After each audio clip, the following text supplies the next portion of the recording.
We are on to the big green $100 note, and we are going to look at Dame Nellie Melba. Thank you guys so much for sticking with this series. If you've enjoyed it, make sure you hit the like button and subscribe. She was Australia's first superstar, famous across the world for her coloratura soprano voice and the charisma of her performances. Dame Nellie Melba lived an unconventional life in an era where women were expected to be content as wives and mothers. That's what I quite often find quite inspiring about these. So the women featured on the banknotes, they've all gone against their sort of era expectations and being independent, strong women. And I love that. I love that because they haven't just sat back at home being the housewife. No, they've achieved things. They don't need a man to tell them what to do, you know? And that in itself is quite inspiring for many women. Melba was born Helen Porter Mitchell in 1861. She was determined to pursue a singing career, even after her marriage at age 21 and the birth of a son. Helen travelled to Europe to study with the famed Madame Marchesi. I have to go back. So she got married, had a son, but she still wanted to push into being a singer. You know, even nowadays, how many women have children, and don't progress further because the family life, the looking after the household, being, you know, the rock of the household, basically. How often does that take over and stop any sort of progress in any other way, whether that's hobbies, whether that's career? It stops it. So to see that back in this era, when it was even more sort of frowned upon, I suppose, she did it. You know, how impressive is that? Helen travelled to Europe to study with the famed Madame Marchesi, who taught her technique, deportment, and importantly, how to conduct herself in society. While she didn't have a perfect voice, she was able to pick the roles that best showcased her talent. Marchesi later said it was her brains that made Melba's voice. Helen changed her name to Melba to honour her hometown of Melbourne and established herself as the world's most famous opera singer. How many people knew that she changed her name to Melba, short for Melbourne, sort of, because it's hometown? That's crazy.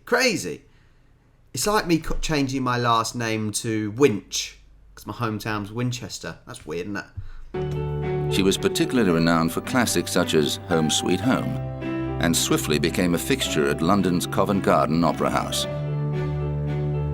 Melba's breakout performance was in Romeo and Juliet, and she also became famous for her roles in La Traviata and La Bohème. She sang for the Russian Tsar, the Swedish King, and Queen Victoria, and moved in the highest circles of society. It's strange. Opera singers, they do seem to be that much higher level than anyone else, don't they? You don't often find, it seems, you don't often find sort of low working class people being opera singers, do you? Really strange. And they always seem to be, with the wealthy and the royalty, don't they? That's from what I've noticed.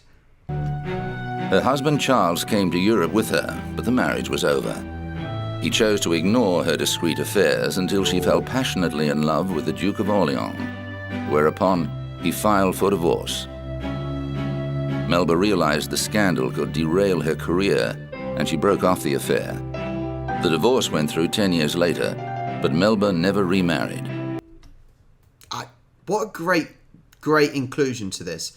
Now, no one's perfect. And I think most people in normal society would think having an affair is a bad thing.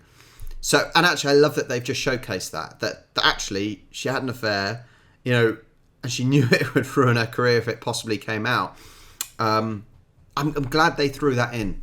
In 1902, she made a triumphant return to Australia and set a new world record by netting £21,000 for a single Sydney concert. Wow. Australians were fascinated by her life of fame and luxury, and she was mobbed wherever she went. It's almost like, so obviously in England, it's almost like a footballer now, or it's like Ed Sheeran. It's almost like she is the Ed Sheeran, or Whitney Houston, there you go, that might be a better one, of her day. You know, wherever she goes, she's recognised. Everyone swamps her. Everyone wants to see her and touch her and be close to her. Incredible. But Melba also inspired jealousy.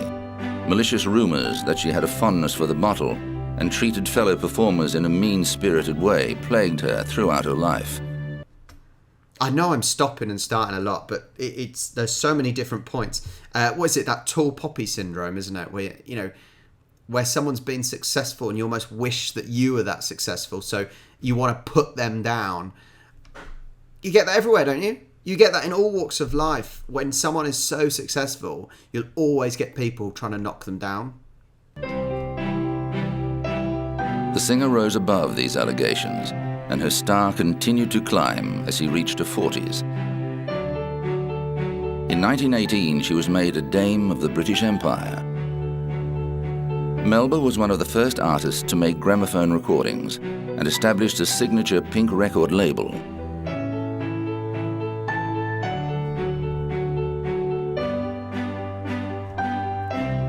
In 1920, she became the first internationally recognized artist to make a radio broadcast.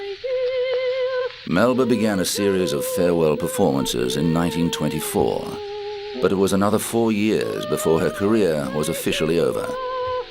She died in 1931 of complications following cosmetic surgery, and her funeral motorcade was over 1 kilometer long. Wow. Melba's death was front-page news across the world. You've got to be someone special to get a motorcade like that. Wow. What an awful way to die. What a dreadful way to die. And this really makes me think, why do people do cosmetic surgery? A life wasted. But just look at this image with thousands and thousands of people there to basically celebrate this lady's life. You don't get many people getting a motorcade. Her funeral was held in Scots Church in Melbourne, and she was buried at Lilydale, near her country estate. Melba authorised one photo to be officially released following her death, an image of her playing Juliet, one of her earliest roles. It was how she wanted to be remembered. After her death, Melbourne's Conservatorium of Music was renamed in her honour. In the 1990s, Melba's likeness was chosen to appear on Australia's $100 bill. And in 2003, several high-profile philanthropists and musicians set up the Melba Foundation to help aspiring Australian singers establish international careers. The New York Times wrote in Melba's obituary, "Fortunate the generation that heard her, for we shall never hear her like again." Wow. Brilliant. She really was an absolute superstar. You know, to play to people like Queen Victoria and like that. Wow. I'm no opera fan. It's not my cup of tea. It has no interest. So I think, and actually it did say that she wasn't necessarily the greatest singer. She had the mind for it, that the intelligence for it, if that makes sense.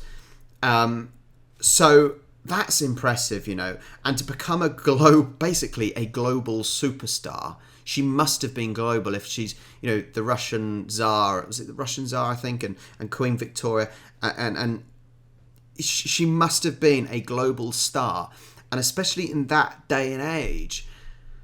Wow. What, just incredible. Just incredible. I like the fact that she wasn't perfect. They mention that. You know, no one's perfect. I think you have to understand that. So I'm glad they put in about the affair and whatnot, because I think that highlights that. People always have their flaws. Clearly a fantastic role model, just like all the ladies on the notes. Real great role models. You can do it. You know, don't listen to anyone. Don't stick to the social norms, you know, because yeah, be who you want to be, achieve what you want to achieve. A brilliant story, an absolute brilliant story. Thank you so much for watching. I'm so glad people are enjoying this series. There is one more after this. That one.